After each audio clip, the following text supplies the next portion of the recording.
The second segment of the show for today. We're talking to Pastor KWalker, Ms. Jackson, as well as Mr. Summers, all dealing with services for ex-offenders. Now, Ms. Jackson, before we had our first commercial break, we promised that we'd give you an opportunity when we came back to talk about the establishment of a program that you call HUGS. And I call it HUGGS because I think that is an acronym for that program. Why don't you talk about how you became the founder of that program and some of the successes and some of the issues dealing with that. And then Mr. Summers will give us some additional information in terms of his situation. He'll sort of tie in with some of the things that she has to say. I was incarcerated, and I wrote the program while I was incarcerated. I really was tired of going back and forth into the jail system, so I just, pretty much surrendered my life over to God. And then these ideas started coming with, me writing them down. I didn't know exactly what I was writing, but I started writing those ideas down.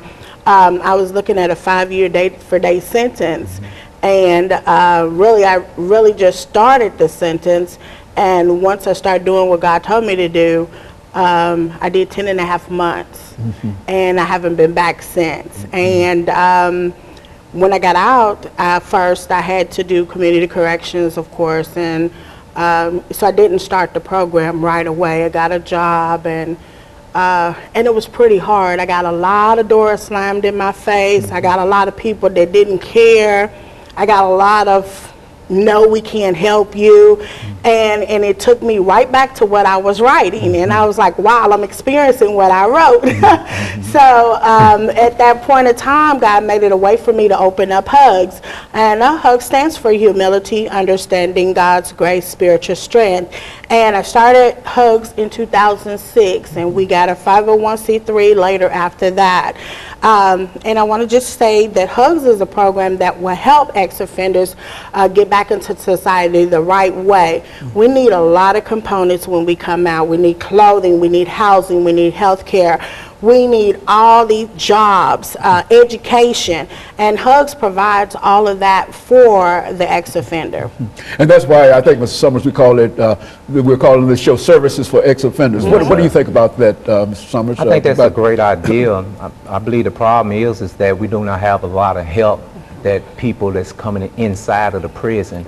Other people look at us as if we need to be there, we need to stay there. True enough, we made wrong decisions, some made wrong mistakes. My problem was that I was coming in and out, but I never had a father figure or someone as a leader or a mentor to guide me through. And because of that, it made it hard for me to be even stable as a husband or a father figure, as well as just a supportive person in society.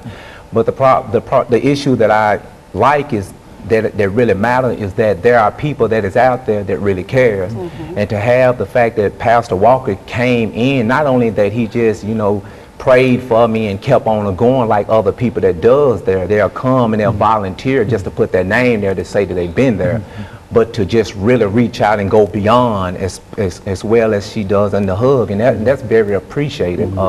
Most of us are very lost in the system because we don't know exactly where to go. There are doors that are shut in our face, and I've been there almost 6 years, and the thing is that it's easy to get in, but it's very difficult to get out. And no matter how much you do in the programs that you take, parole doesn't want to let you out, no matter how many